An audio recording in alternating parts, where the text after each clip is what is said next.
भारतीय reserve bank ने 2000 रुपए के नोटों को सर्कुलेशन से बाहर करने का ऐलान किया है।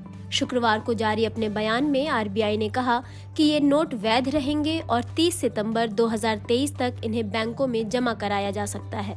बयान में कहा गया है कि लोग 2000 के नोट अपने बैंक खाते में जमा कर सकते हैं या किसी भी बैंक की शाखा में जाकर अपने नोट बदल सकते हैं। हालांकि अपने बैंक खाते में जमा करने के लिए कोई सीमा नहीं तय की गई है और इस पर मौजूदा कानून ही लागू होंगे।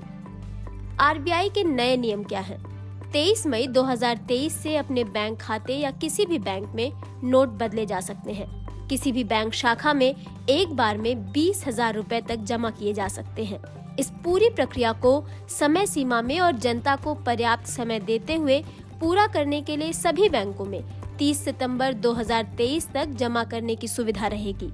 इस बारे में सभी बैंकों को दिशा निर्देश भेज दिए गए हैं। आरबीआई ने बैंकों से नए 2000 के नोट जारी करने पर तुरंत रोक लगाने को कहा है। आरबीआई ने कहा है कि इस बारे में और सवालों के बारे में जानने के लिए इसकी वेबसाइट पर जवाब भी दिए गए हैं। आरबीआई ने ये भी कहा है कि आरबीआई एक्ट 1934 की धारा 24(1) के तहत पहली बार 2000 के नोट नवंबर 2016 में जारी किए गए थे।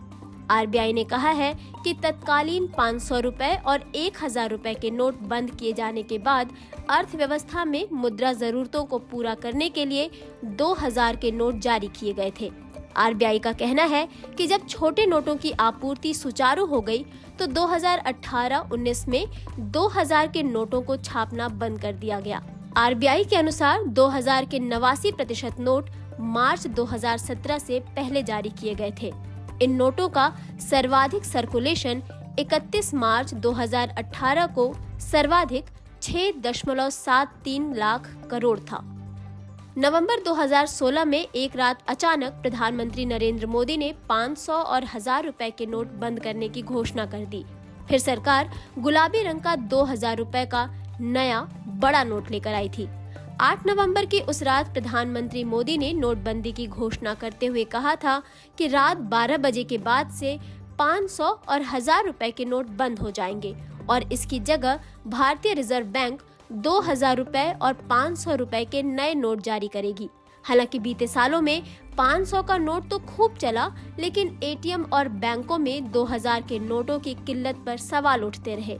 साल 2021 में तत्कालीन वित्त राज्य मंत्री अनुराग ठाकुर ने बताया था कि आरबीआई ने साल 2019 और 2020 में 2000 रुपए के नए नोट छापे ही नहीं है। वहीं अनुराग ठाकुर ने साल 2020 में कहा था मार्च 2019 में 329.10 करोड़ रुपए की कीमत के 2000 रुपए के नोट बाजार में चल रहे थे। वहीं मार्च 2020 में इनकी कीमत कम होकर 273.98 करोड़ रुपए रह गई।